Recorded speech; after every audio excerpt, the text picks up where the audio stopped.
Am I the a-hole for not wanting to stop my stepdaughter from calling me mom? Little backstory. I, 29 female, have been with Eric, 32 male, since almost 12 years. When I met him, he had a daughter Lisa who was 3 at a time and is now 14. Her mom left when she was only 1. I helped him raise her, and when she was about 7 years old, she started calling me mom.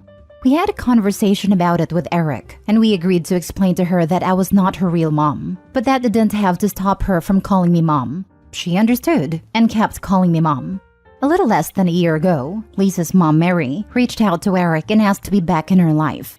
He accepted under some conditions. She would start by visiting on weekends only, to not rush Lisa, and it had to be at our house. It always went well, so we then allowed her to take her to hers on the weekends.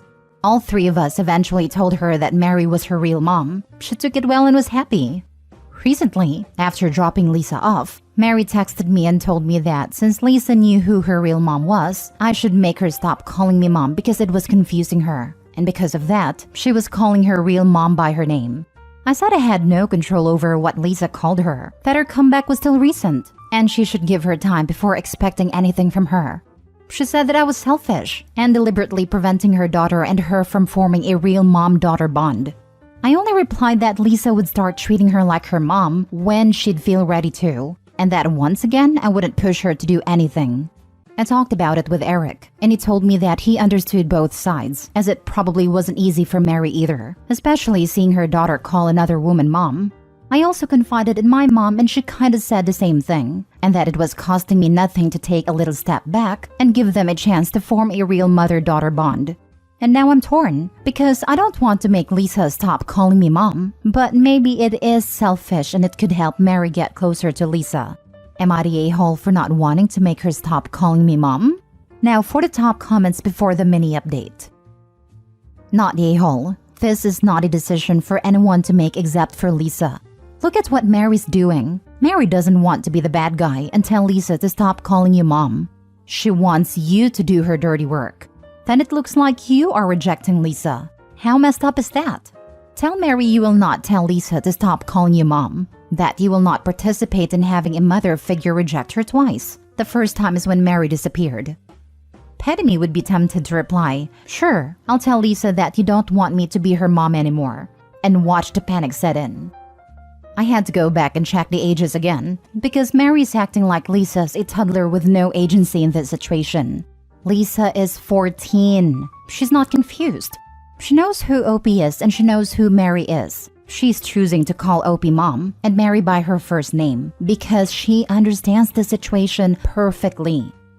Yeah, the assertion that a 14-year-old is confused about the difference between her bio mom, that she hasn't seen in over a decade, and the stepmom that actively raised her that decade is frankly ridiculous. Also at 14, she likely can see that Mary's playing games and trying to rug sweep her abandonment. If I was in Lisa's shoes, I wouldn't call Mary mom either. You don't get to just waltz back into someone's life and demand that you get to be a parent again. Just because Lisa's happy to have her bio mom back in her life doesn't mean she doesn't have any past resentment. It also wouldn't surprise me if Mary was trying to force this matter with Lisa before switching tactics and trying to make Opie do the dirty work. Not the a-hole, and you know it. This woman has been absent for 12 years. She's a birth giver, not a mom. Hard agree. Opie has been there from end of infancy through most of the daughter's important milestones. She's been there in good times and bad, as the playtime pal and as the disciplinarian. She has truly been the mom in every way except for giving birth. The child doesn't need to be confused by having her mom tell her to stop calling her mom just because bio mom is back for now. No way. That title is earned. Put respect on the name mom. Now for the mini update. Thank you all for your words and advices. I deeply appreciate it. I decided to follow your advices and have a talk with Lisa. And I thought of maybe see if she'd be okay to also have a talk with me, her bio mom, and my husband. But I don't want her to feel pressured, so I'll see first how our conversation goes. And I'll definitely talk about family therapy to my husband. Thank you all once again. Next story. Am I the a-hole for making my daughter choose which parent to have at her graduation, since her father and I have recently separated? My soon-to-be ex-husband and I have 2 daughters, 18 and 15 years old, and this relates to the oldest. We're separated and have been for the last month. The girls mostly stay with me since I'm keeping the house, but they're free to spend time with either of us as they choose. My daughter's graduation ceremony is about a month from today. Now, they made us confirm the number of guests early and also informed us that we're grouped together based on who we're there to see. Meaning, in this case, myself and her father would be sitting side by side. I'm not comfortable doing that, and my lawyer even said I shouldn't be contacting him unless it's through lawyers. He's not dangerous, that's just what they always recommend. With all this going on, I let my daughter know that she should decide which of us she wants to be there. I told her I'm not comfortable being around her father, and that it wouldn't be appropriate anyway, so she should just pick. She got very angry at me, saying I'm involving her in my relationship issues. I tried to reassure her, but she insisted that I should just suck it up for a couple hours. When I didn't back down, she called her father in front of me and told him he wasn't invited and asked if I was happy. Before I could respond, she told me I was also uninvited and she's just going to have her sister come and just her. I've been trying to reason with her, but she said if I argue anymore, she just won't walk at all. You're the a-hole. You do not have to sit directly next to each other at the graduation. As far as events after the graduation like parties or dinner or whatever, be an adult and suck it up. The graduation is about your daughter. You and your ex are both her parents. She wants her parents there at her graduation. Her graduation, not your graduation. Not your ex-husband's graduation. Your daughter's graduation. We actually would have to. The seats are assigned and right beside each other.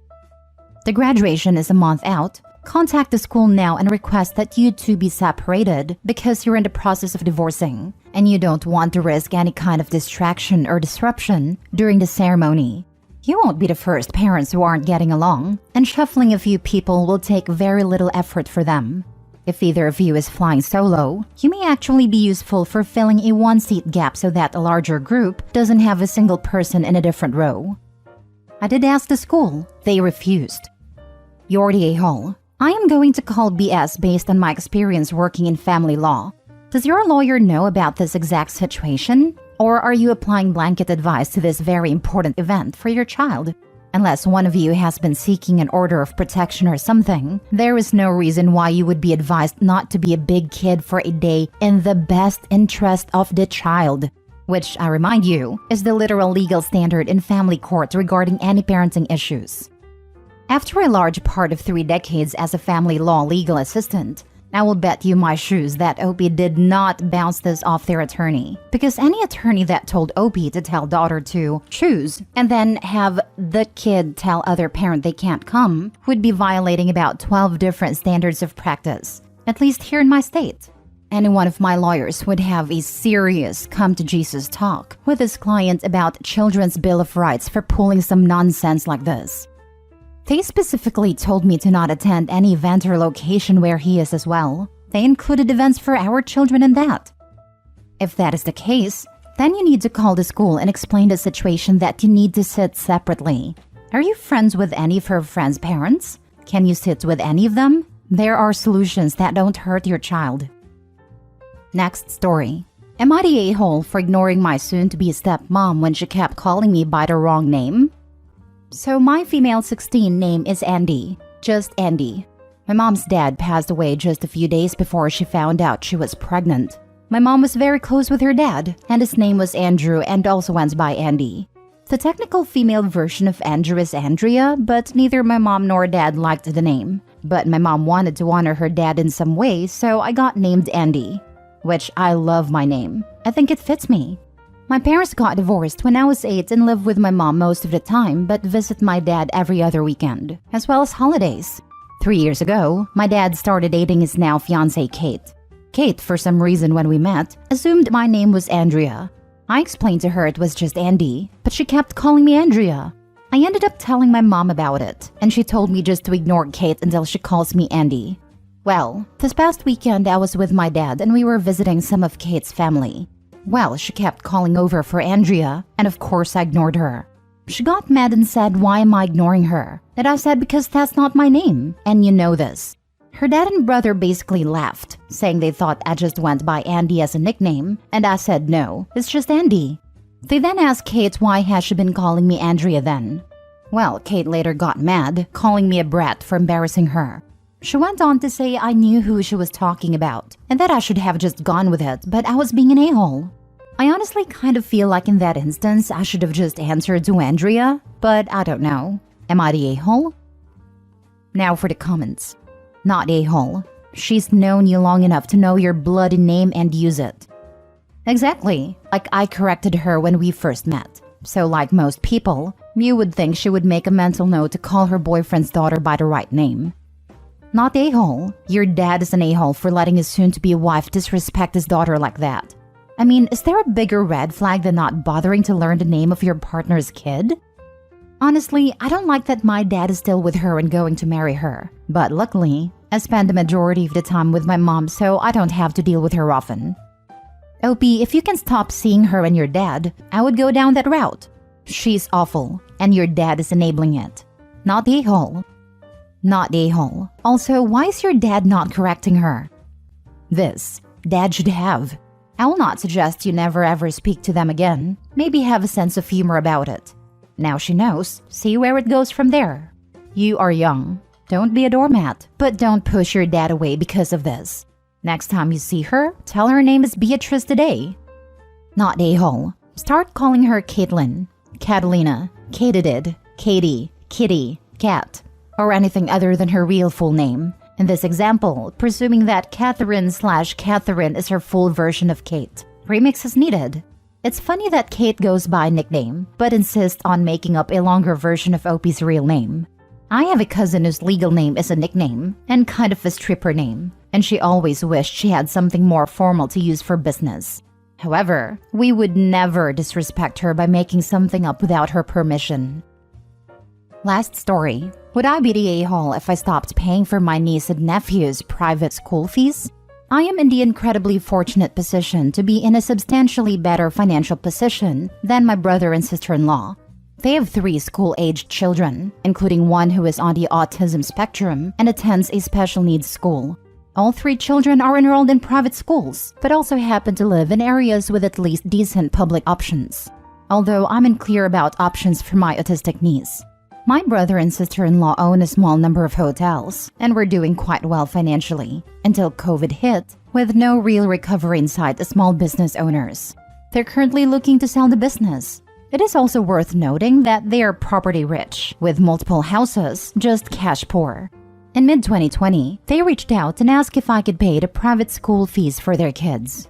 I have been very happy to do this, and over the past 3 years, this has amounted to gifting them $100,000 to date. My brother claims it's a loan, but in my head it's truly a gift.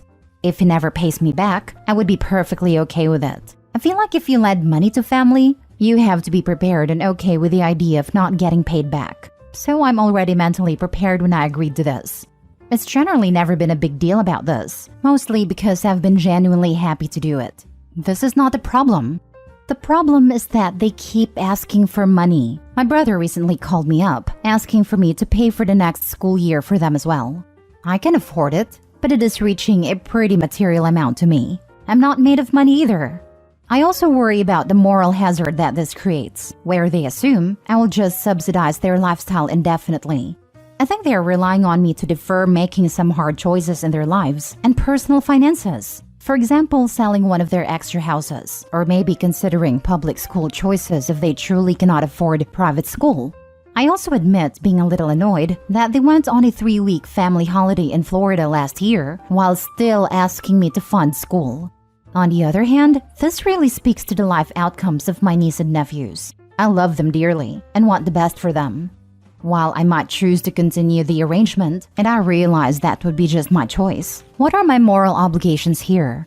Would I be the a-hole if I gave them a clear timeline, like 1 more school year to be funded by me, so that they have enough time to plan ahead and make some thoughtful decisions about their personal finances and priorities?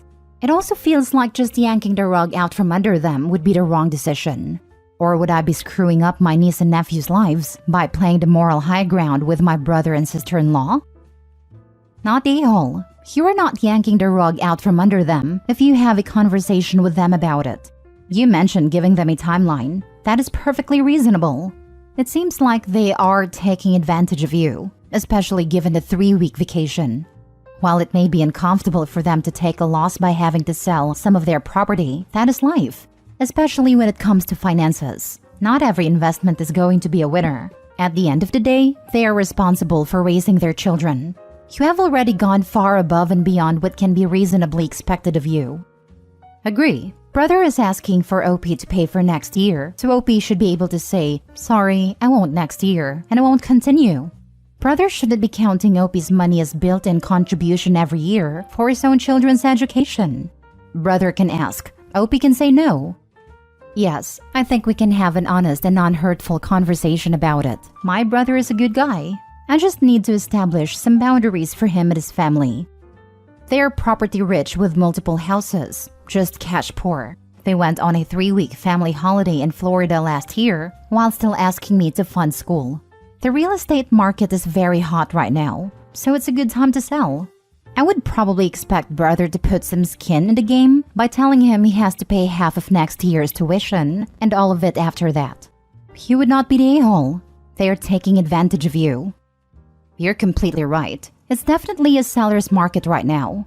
Instead of attempting to start paying back the loan, they are treating themselves at your expense. I think it's amazing what you're doing, but it needs to stop. I'd give them 1 semester, not a whole year. Another good idea. Maybe start with committing to the next semester. Sees them through this calendar year at least. That's a good starting position to discuss with them.